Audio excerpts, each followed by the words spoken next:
Welcome to Southern Cooking Made Simple, guys. Today, a delicious garden dinner. I'm going to start off with a meatloaf. I first took 4 slices of bread and laid them out in my baking pan to put my meatloaf on top of. That absorbs all the grease and you don't have your meatloaf sitting in a pool of grease when you're done. I do not like a greasy meatloaf. 1 large onion minced, 2 pounds of ground beef, 1 green pepper chopped, 1 package of onion soup mix, salt and pepper, onion powder, garlic powder, banana pepper chopped, 1 6-ounce can of tomato paste, a cup of milk, 2 eggs, 2 pounds of ground beef, 2 slices of bread, and 2 tablespoons of chopped onions. Mix all that up, and I let mine set overnight, and then it marinates and it tastes better the next day. Make a well in the center of your meatloaf after you get it all shaped on top of your bread. And then take the tomato paste mixture and spread that with the back of your spoon, just like icing, all over the top of your meatloaf. And put that in the oven and bake that at 350 for an hour and 25 minutes. Now, after you icing the whole top with that tomato mixture, you're going to bake that for an hour and 15 minutes and remove from the oven. Place a second coat of the icing on top and place under the broiler to toast the tomato paste. It's delicious. You're going to love this. Your whole family will enjoy this. And 1 cup of cabbage inside of this makes it moist and delicious.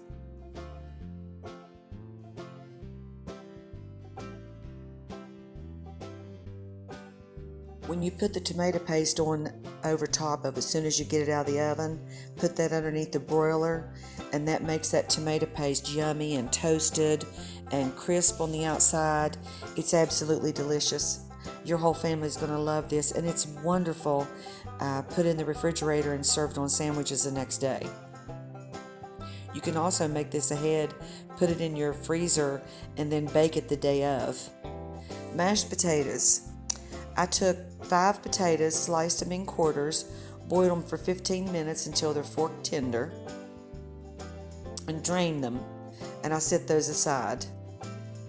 And then when you're ready to serve your potatoes and mash them, then you'll have a mixer and take salt and pepper, butter, milk, cream cheese, grated cheddar cheese, salt and pepper, mix with the mixer, and don't over mix them. That makes them gummy.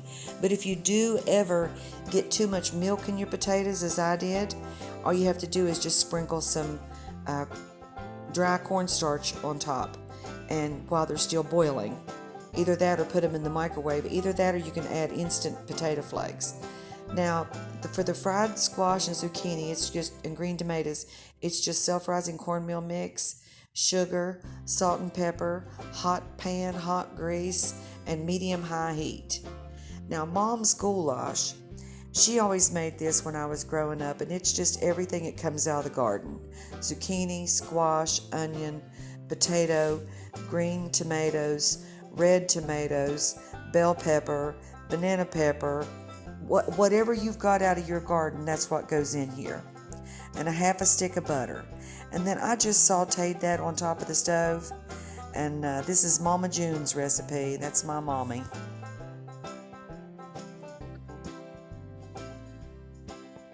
Like I said, you can use anything that you've got out of the garden. And if you want to add mushrooms or something like that to this, perfect. Whatever you've got in the refrigerator. You could use cabbage or anything, but I don't use cabbage in this recipe because Mom didn't. And I've done everything today for this recipe exactly the way she did.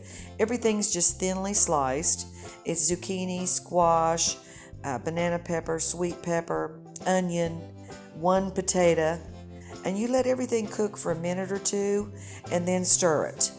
And then let it cook for another minute or so, and then go back and check it and stir it. And at first, the natural juices will come out of it, and it'll have like a little bit of a pot liquor in the bottom of the pan. And then later, after you stir fry these about 13 minutes on top of the stove with no lid. If you use a lid, they get done really fast, and you don't have to put them in the oven, but all of the squash and the zucchini and everything falls apart. And so to keep it done this way, the way Mom did it, you cook it on top of the stove and then place it in the oven on 350 for 15 to 20 minutes until your potatoes are tender to finish it up. Oh, I love a garden dinner. These are fantastic recipes. You're going to love my recipes, people. I cook everything just like my mom did. She learned from her mother. Now, her mother's name was Ada Marie, and she learned to cook from her mother, which was a Cherokee Indian. She had 12 kids, Grandma Lily did. Lily Missouri was her name. She was a Cherokee Indian, and she lived in the head of Klein Holler in Clay County, West Virginia. That's where I'm from. I'd like to thank everybody for stopping by my channel today. You're going to cook that on top of the stove for 10 minutes and then finish it up in the oven. Now today we're going to do some zucchini fried fritters with chipotle and adobo sauce in them. I used 1 cup of self-rising cornmeal mix, an egg and buttermilk, enough water to make them soupy, and a little bit of salt and pepper, and some chipotle and adobo sauce. And I started to chop up a banana pepper in this, but I was just on a roll, so I went ahead and done this. You mix everything up, and then you're going to set that aside and let that bloom for 5 minutes. And then everything blends together, and all I used was 1 tablespoon of grated onion, and that really worked out fine. Now you add your onion and zucchini after it blooms, and then after I added the 1 cup of zucchini, add any flour or cornmeal if your mixture is still too runny to spoon over into your pan. And I used just a regular tablespoon. If you use a big spoon, you end up with big fritters. If you use a tablespoon, it took about 3 tablespoons to make a decent size, dinner size fritter for me today. And you don't use a lid, you just fry them on one side in a smoking hot pan and let the grease get hot and it'll waffle, and then spoon in your fritters and fry them until they're golden brown. These are a wonderful addition to any meal, especially alongside a garden meal. Anything that comes out of the garden makes my mouth water talking about it. Now, this is a recipe that my mom used to make all the time, and this goulash was her mainstay. It was something that she always made in the summertime when the garden stuff was in. My dad used to grow a big garden, and I had 1 big zucchini. I used half of it in my goulash and the other half in my cornbread fritters. This is really good. You're going to really like these recipes. Southern cooking made simple, just from my ancestors to your table. Now, these zucchini fritters could be made with a squash or anything like that, and I suggest that you don't use the seeds, just grind the flesh. I just grated it up on a box grater. And then when I fried my zucchini, I just sliced that about a 1/2 inch thick, rolled it in cornmeal, salt, and pepper, and then I fried that in hot oil. And just let them set right there until they get brown around the edges. You can see them starting to brown and singe around the outside edge. And then put that together. It's absolutely delicious. Now, the cucumber and onions is just cover them in vinegar, salt and pepper, and a tablespoon of sugar. I did fry some red tomatoes today alongside of some green tomatoes. Just some stuff I had out of the garden that needed to be cooked up that had bug bites on them, and I didn't want them to get bugs in my kitchens today, so I went ahead and fried them up for dinner. This is Southern Cooking Made Simple, from my ancestors to your table.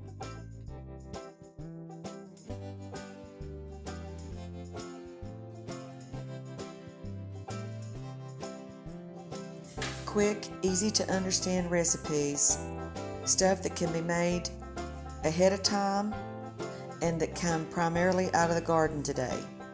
Everything that I made was stuff that I went and got out of the garden today. Except for the hamburger, and I got that at ground beef at Walmart. Well, thank you for stopping by my channel. Please like and subscribe. And if you have Facebook, share me with a friend. Now, I made the meatloaf the night before and made the mixture up and put that in the refrigerator and then put it out on the bread today when I baked it. And then that way you can make this meal ahead of time and you can go do what you want to do, work in the garden or whatever, and you don't have to be standing inside cooking 24 hours a day, 7 days a week. At least you can plan ahead and figure ways to eat out of the garden and still be able to stay outside so you can work in the garden.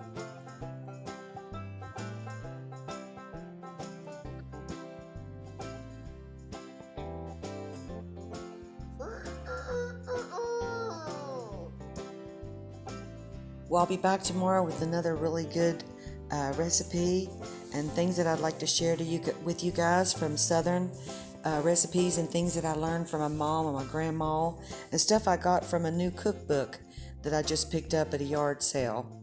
So thanks to everybody that did stop by. This is Southern Cooking Made Simple, straight from my ancestors to your table.